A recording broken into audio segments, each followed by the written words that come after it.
Burning tyres on the picket line. Workers at oil refineries and depots across France continue their protest.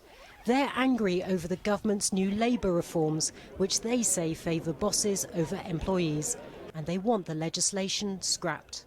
If we have to carry on, then we will. We're not pleased to have to lose money, but if it's to see this law overturned, then we'll have done what was right. The strikes affected petrol supplies across the country. Motorists are facing long queues at the petrol pump and supplies are low.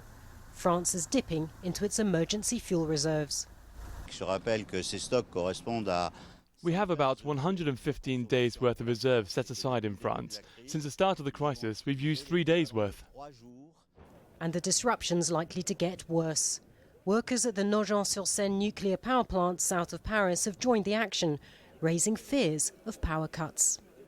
France's biggest union, the CGT, which is behind the blockades, is trying to rally as much support as possible for a nationwide protest. Workers from all sectors are expected to take to the streets, including rail and aviation, and even students.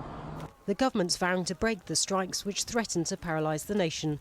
Riot police have been clearing picket lines across the country, using water cannon and tear gas. Speaking in Parliament, French Prime Minister MANUEL VALLS says the government's not backing down. No option will be ruled out. Law enforcement has been intervening since Friday and will continue to do so. And I want to praise their work and their composure.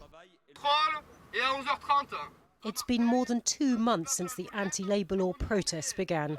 With oil, petrol and nuclear workers now joining the demonstrations, the government faces an escalating standoff with its opponents. Natacha, Butler, Al Jazeera, Paris.